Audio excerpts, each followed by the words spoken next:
Lorraine Allen, my guru. She's my guru.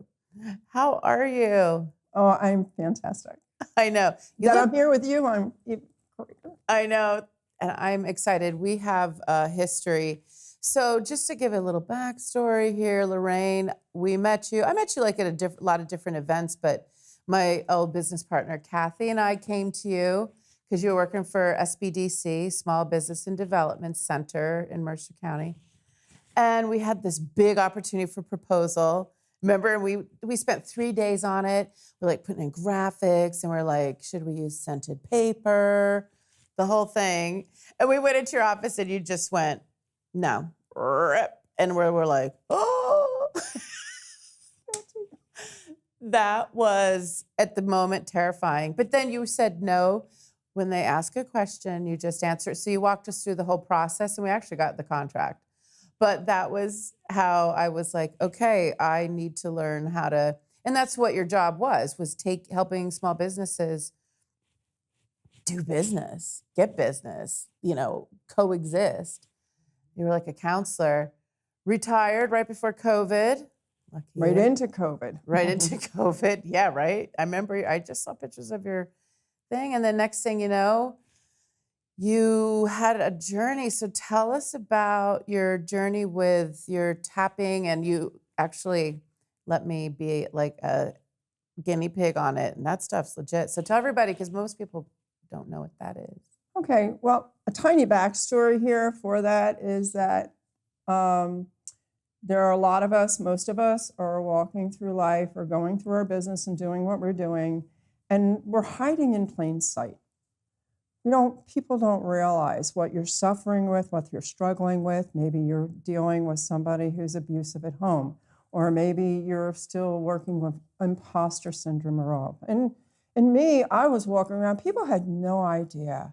I mean, I was a survivor, endure of a long-term child abuse, sexual abuse. I did cutting. I had a bout with alcohol. I was held up when I was 17 with a gun up my ribs.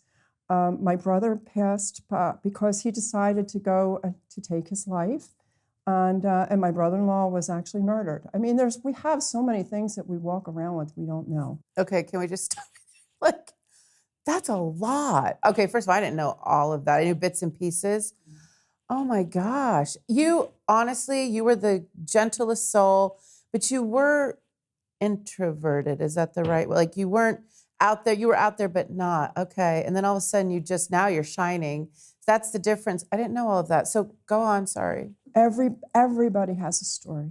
Sure. Everybody. So I had been working, going to trying therapists and counseling and everything for the years. And I was really dived in real seriously into the brain and the mind and so forth after that. And my original intention was helping businesses, but like 360, not only business, but now with the emotional. And one thing I've always had a skill for is kind of like with that business plan is also your thinking and simplicity and so forth like that. So I started on the journey of studying with neuroplasticity, and which includes neuro-linguistic programming. People know it as NLP, emotional freedom technique. People know it as EFT. And then I also really dived in with faster EFT, which was started by Robert Smith. And what this does, it's really a simple approach to, a lot of people know it as tapping. Tapping, yeah. Right, but it's not just that. It's actually just going back to find out, where did this start?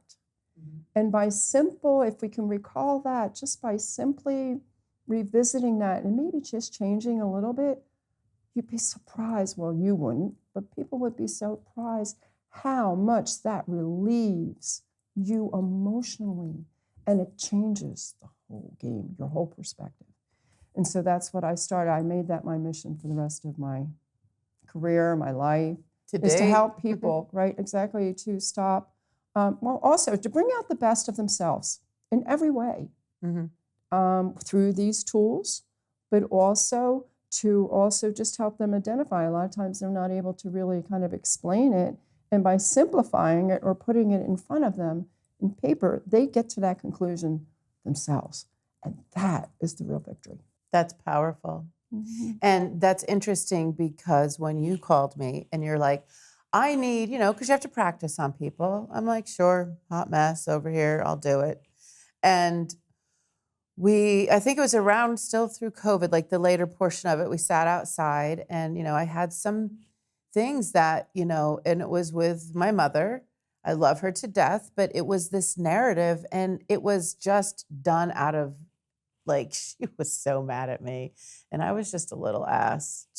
I was like the worst. Sorry, Mom, I love you, but I know I was bad because I wanted to be free, but I was still 16. There's no freedom in that. You still have to live at home, whatever. And we walked through, and honestly, the narrative changed. I still, like, I can think of the situation, but it has a different outcome. Mm-hmm. And it released it. I'm telling you, it works. And I know a lot of people use it for, did you have someone that saw a suicide and you helped them with that? Is that like extreme? Oh, yeah. Definitely. Yes, people who have witnessed that, and you can go and change it. And even like, for instance, my sister through this, I did it for myself first after our brother, chose his way to leave. And, but she had a very, very difficult time. She started seeing, and she's a hugely capable woman.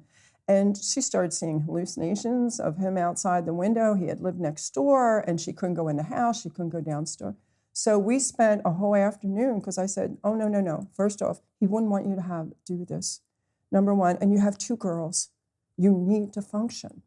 So we spent an afternoon, and we went and sat there, and we went incrementally. This is it. It's just going back into what the mind's holding. We went incrementally, step by step by step, made smallest, different even considerations or modifications, even change it to a color. Even that. And by the time we were done, within 2 days, she was back at work. She could go in the house. She could go where it happened. And the hallucination stopped. That's amazing. That was. Yeah. It really was. Now, let's talk about the brain a little bit, because I think when people are listening to this, they're like, wow. You and I were having a conversation earlier about how our brains are just this magnificent thing. And I'm like, oh, but it's so evil. It's like the negative narrative, blah, blah, blah. And it's really annoying. Like most people think things or will say something to themselves they would never say to a person. I'm like, is that horrible? So tell us how another way to look at the brain when those narratives come up. Okay, so, and people won't get this right away, but your brain is working perfectly. It's doing exactly what it's supposed to do, because the real boss in the brain is the subconscious. And the subconscious starts forming and archiving information and putting together data and how to act, how to react once we're born, actually before we're born, from whatever they're getting from the mother. Okay, so the mind is actually protecting you. Think of it this way. The body follows the mind. So if you start feeling like, oh, that anxious or that scared or that fear, that's because it was triggered by a thought. And the thought was triggered by an event, a word, a sound, or something. And usually it's through 5 ways. Either what you see, hear, maybe felt like, but at a distance, smell or taste. It triggers a memory, okay? So when that happens, your mind, what's happening is your body is going into protection mode. Protection to get you to stop, to get you to either stop or sit down or sleep or whatever, okay? But what we do is now we start introducing to you, so, oh, that's a dashboard. There's a signal just like on your car, you know what I mean? And a light comes on. When you see that, like, okay, now, what was I thinking? What just happened? What did I do? It triggered. And now this is where the power comes in, because it's happening, but now you either can like tap right away and interrupt it, that path, or you can just look and see and then examine that. Just look at that. I mean, I will show you how, but you can examine that. And then you find that, oh my gosh, all of a sudden, I don't feel as bad. And then if you do it a little bit more, then you don't feel at all. And you can spend that out naturally. That's what's so beautiful about this. But as you go along, just noticing, beginning to notice, okay, what happened? What just happened? And what just happened? And that triggered me. Whatever it is, I'm going to let it go. And then you can kind of really sort and go to the root later. And here's one great signal, one indicator. When I work with people, especially when they're going like this, or they feel, oh my gosh. And all of a sudden we start working and I check in and I'll say, okay, so how is that, that nausea in the stomach? It's not as much, or it's gone. Or now I have it here. You can run, but you cannot hide, okay? It's just trying to defend because now it has new information. It's trying to do something different. Right.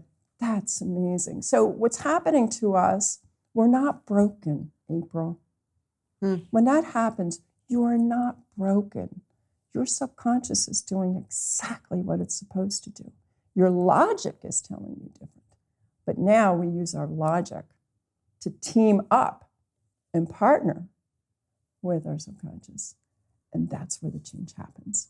That's where the magic happens. Naturally, you have that power. Yeah, everyone does. Mm-hmm. Everyone does. And the education of it. So tapping, you start here, you do your head. Why on these areas specifically? What are they? Okay, well, some people are familiar with this. Let me go through it first. Here, here, here, here, and here. And then in the faster EFT, we own, and you know what? It really doesn't matter. You could do this. That purpose is to interrupt the path when you're thinking. Whatever that mind went, that thought and that path, all you're doing is interrupting with sound and kinesthetic feeling and stuff. Okay? So it's defracking it or detouring it. The reason why these points are chosen, because the thoughts are actually neural pathways. They're energy that goes through neural pathways. And it's really kind of simple to understand. And so from the mind to the body, it's got to have a way to get there. It just doesn't, come out of air. So through these neural pathways, that's what these are, and they're known as meridians. And a lot of people associate or understand at first initially because of acupuncture. Right. Okay? Well, this is a form of acupressure. So you're going along the same way, but then when we do it together, I might say to you, okay, so when you're doing this, but focus, and you hear that little sound, or focus on the way it feels while we're talking. So now what's happening in that same path, you have that thought, plus the sound is going in there, plus that feeling is going there, and it automatically, every time, it changes it, and it changes it, and it changes it. It gets quieter. Narrative change. Gone. That's amazing. And this is something that you teach people to do, or you do one-on-one sessions or classes? Right. This is how, you can learn and you can tap, there's lots and lots there's lots and lots. We don't own this. There's lots and lots of different ways. There's thought field, the whole thing. You can do and you can do it online. But to teach somebody how to master, really to notice and how we talk. If I get this, well, why don't you say, well, why isn't it when? You know what I mean? Or if you use a lot of I not, can't, won't. Your mind, remember, the teammate, your subconscious. If you say, I don't want to do this, all it hears is do this. It doesn't hear the don't want. It hears the do this. So that's why you keep doing it over and over and over and over again. Our words matter. Our words really matter. Oh, they sure do. Because what you think about, you bring about. And people, interesting enough, I love this time and space because before that was just a woo-woo message. Now science says, no, that's legit. And science and woo-woo is actually having the same conversation. And it is a beautiful time to, healing is the new high. Oh, I love that. That's what's happening now. So many people have stopped drinking. They're just going on a different path. More people are into yoga and this tapping, and I wanted to bring that to it. But they're also pushing themselves to different levels. Like I did the Mud Girl Run. I thought I was a badass. Oh, no. This girl over here, she goes across how many countries? 120 miles, barefoot, uphill, both ways. No, I'm just kidding. tell us, I know you've been on several journeys. Let's hear them and then just focus on what was the one that impacted you probably the most, like where you just went like, whatever, because you have stories in all of them, but let's go. But yeah, what we're talking about is the Caminos. The Caminos are walking. They're originally started as pilgrimages. And then the most famous one is, many people will know, whoever watched Martin Sheen in The Way. There's a movie called The Way, and it's about how he goes to follow the same route, walking the Camino de Santiago in honor of his son. And so people will know that. And that was the first one that I went on. I was introduced to it because in the work, and actually in this circle that I work, my practitioners, and somebody said, Darlene, she has her own Camino. And I'm like, what's that? And I looked it up and I put it away. And Darlene said, we're going to go. If you want to come, you can join us. And I was like, sign me up. And what a Camino is, the Camino de Santiago, the most famous one is the Francés. And what it is that you're walking. The Camino de Francés is 500 miles across from France to Spain to Santiago. And we didn't do that whole thing. On that one, that's a lot. I didn't do that, no, but I did that time I did 2 Caminos and a total of 180 miles I walked. And but the Francés, the first one was the most meaningful because you start in France, in Saint-Jean-de-Pied-de-Port. And you start there and you walk down through, it's just a hilly area. It's magnificent. There are people from all over the world in this tiny town.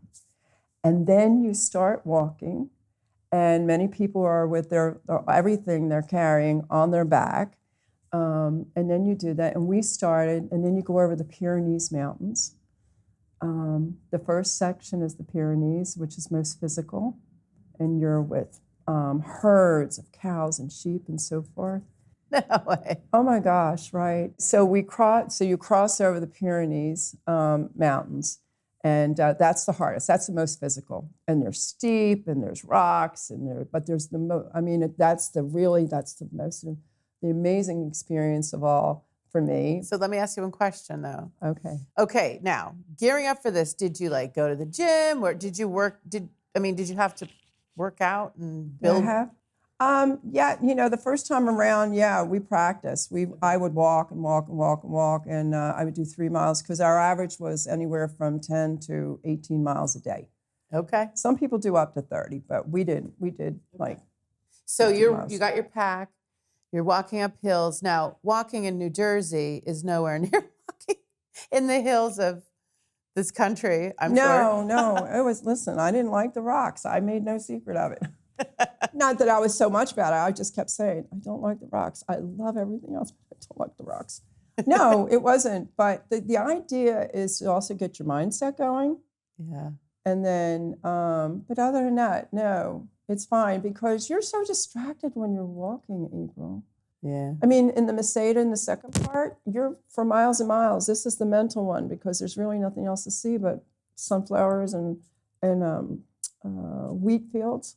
And so, and they're rolling, it's just kind of rolling. And then the end is Galicia, which is very rolling and hugely green. And that's when you walk into Sarria, which is where the cathedral is Santiago. So there's so much difference, there's so much, and that's the spiritual. At the end, it's very spiritual. After you've gone the body and the mind. How many days? Let me see. I was like almost 3 weeks I was gone. There. Wow. Where'd you sleep? On the ground? Good question. That's great. Actually, you could do it. There's so many different ways. They're what they call albergues, which are like dorms that are set up, and some are municipal, especially in Spain. But then there's also monasteries we stayed in. And then also, you could do bed and breakfast, or there are hotels. We did stay in a hotel. But for the most part, the tradition is in albergues, the dorms, or the monasteries. Okay. And they're bunks. You go in and you're in a bunk, and you don't really have much room for anything except for to put your bags and stuff in. Yeah. No, it's pretty. You don't have a lot of stuff with you. this is really a personal experience. Oh, I have no doubt in my mind that it got really personal. And you're like, why am I doing this? And then you're like, this is why I'm doing this. Like, okay, so another I question. didn't want to stop. Oh, you didn't? So where, like, would you go to the bathroom? It's important. You do it It's a along the question. way. No, you do it along the way, but I held the record that I never did it on the way. I mean, you can do it. I mean, on the way, here, hold on. Wait, we stop every couple hours, we stop, and then you Okay. go. But if you had to go in between, Mm-hmm.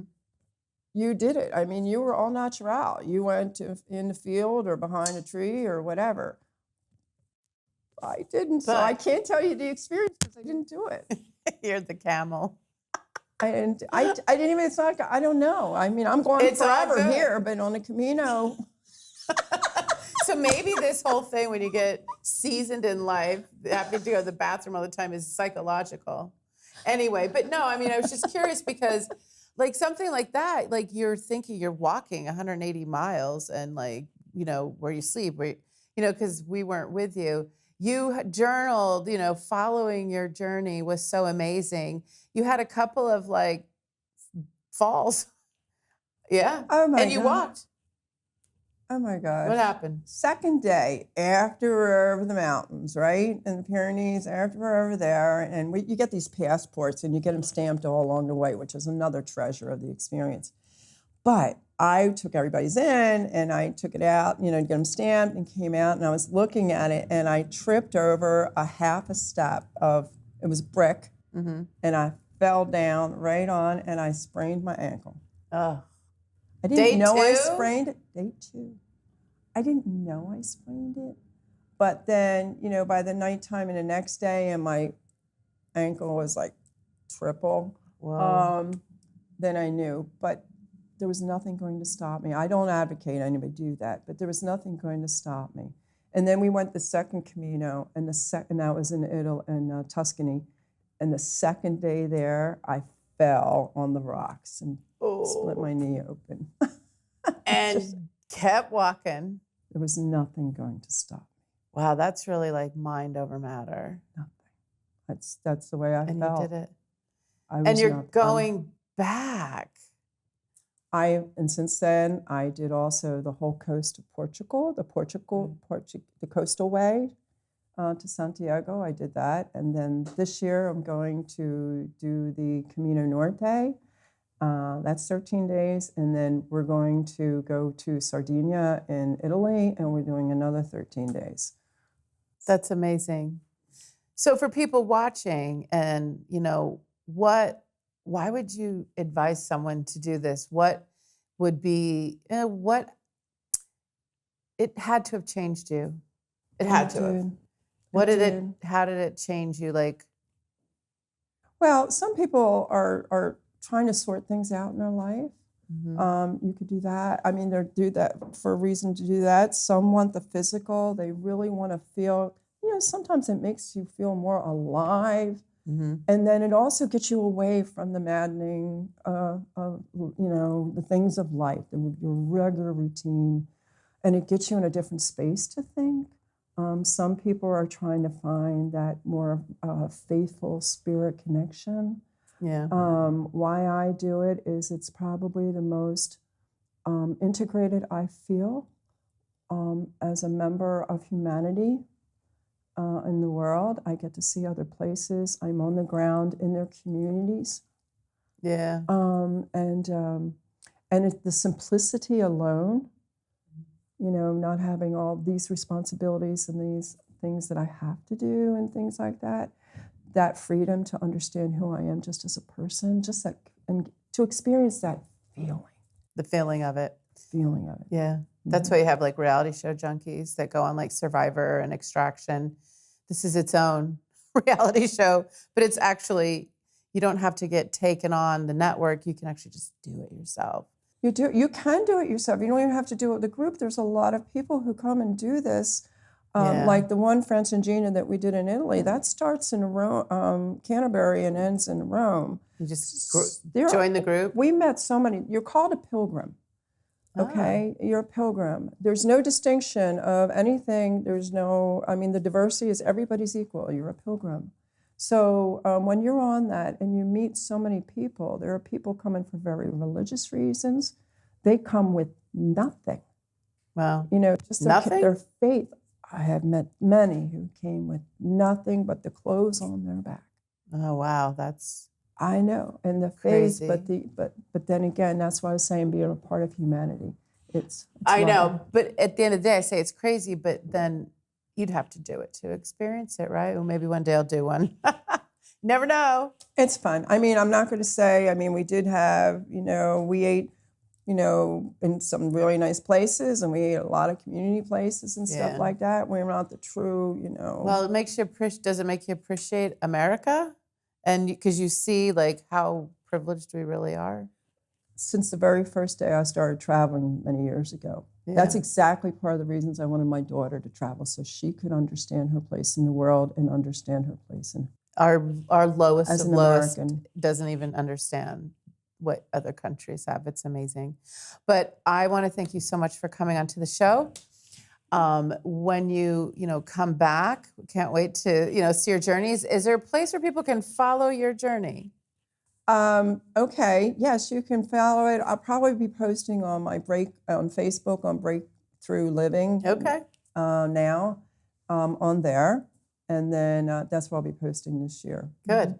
I know, because it's amazing, and when you read it and what you write, you're a good writer, so it puts everyone in there. So everyone, follow our pilgrim over here. I love it, and thanks for watching the Jersey Buzz. Again, like and share and comment if you want, positive only. And until the next podcast, see you soon.